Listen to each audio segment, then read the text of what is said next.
These decades-old mango trees will soon become fuel for fire. Cutting down tens of thousands of fruit trees has made room for more housing societies in Pakistan's southern Multan city. But farmers here who were already struggling say pandemic-related lockdowns and high diesel costs have made their lives more difficult. I'm chopping them down because we don't get enough from these trees. We don't have enough to feed our families. We're selling because labour is expensive and profit is very low. Now it'll be up to the buyer to plant new trees or build houses. All farmers who are giving up the trade believe they're cutting old trees which are difficult to harvest and they will have no impact on mango crops. But Pakistan's rapid urbanization is becoming a threat to its sources of food. Critics say the government doesn't have a land use policy or an urban development strategy that could improve its long-term planning.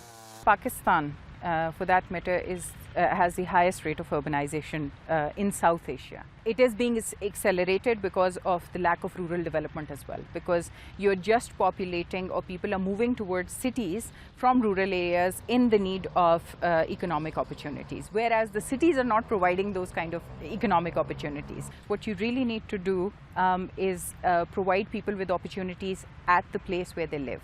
You provide people with skills so that they can actually, give benefits to their own local community. We say there are policies, but I think policies are not holistic and are not comprehensive.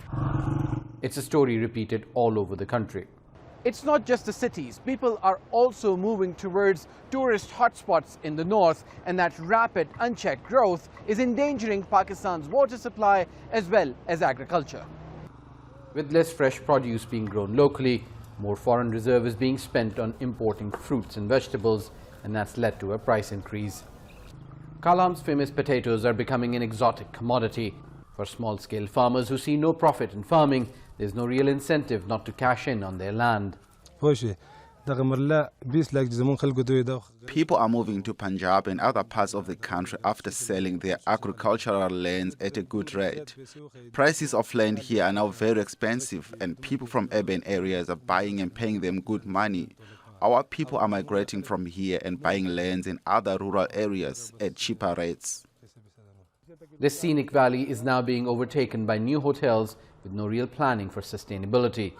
The government says it recognizes the dangers of unchecked loss of agricultural land to industries and housing societies. We have banned the expansion of housing societies into farmland.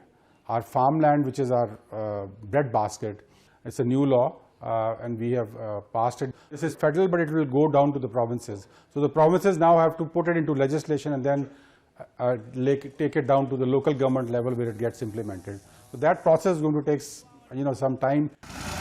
And until new laws are implemented, Pakistan's trees will continue to be hacked away and farmland will keep losing to concrete jungles. Osama bin Javaid, Jazeera, Kalam, Northern Pakistan.